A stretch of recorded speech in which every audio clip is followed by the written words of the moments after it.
这一次主要是复习前面有2节，有一节是麻婆豆腐，还有一节是宝塔肉。宝塔肉就是关于勾芡这个问题。昨天你师弟做了这个宝塔肉，勾出来的芡，因为当时我不在现场，它是荤的，所以我们。这哪个是哪个朋友，我都查不清楚了。这个白的，来，我给你看一下，你拿在手里面捏一下，听到没？它有这个响声，很响，声音越响就说明它这个越纯。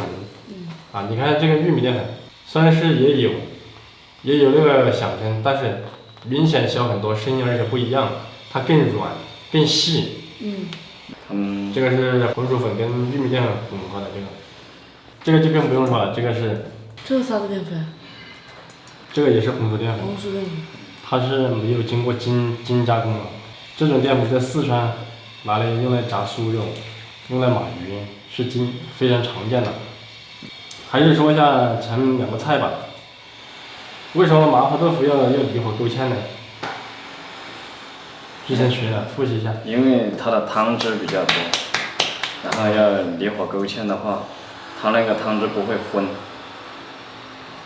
应该就是。不是这样。你都会抢答了，确实也挺不错，但是你把前面的忘记了。豆腐离了火之后，温度下降的时候，它会出水，只有把水出出来，然后再勾芡，才勾得越紧，把豆腐包得越稳。我们勾芡的时候，勾带汤汁芡的时候，菜一定要离火，把它温度降下来再去勾。稍微上到60、70度、70、80度，它都会糊化。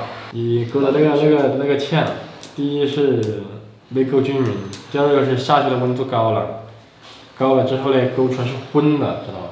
如果说是勾酱油芡，不可以看起来是荤的。我们勾芡的芡粉啊，勾的不够可以再加，是不是？你这样子淀粉放到水里面了，然后直接倒进去，直接往锅里倒，一下子倒进去了，勾多了怎么办呢？勾多了这个汁是不是就报废了？所以我们勾芡要把它放到水里面，这样腌起来，3个水分腌起来啊，放到炒勺里面，然后再加其他水，知道吧？都不能够加这里面的水。这个你抓下面沉淀的东西，它抓起来是多少就是多少。你不像你这个，你抓这个，有时候抓多一点，有时候抓少一点，没有一个量。你看我们用手法勾一下芡，就是把它抓在里面啊，看到没？抓这种。抓这种，然后呢，在里面加水，把它稀释开来。如果是玉米淀粉的话呢，那就还要更浓，因为玉米淀粉勾芡的效果，它吸水的效果不是很好，没有这个好，所以就要加更多的淀粉来。这个可不可以勾芡？这个也可以勾芡，但是勾的芡出来是灰色的啊，因为你看本身就带颜色了，是吧？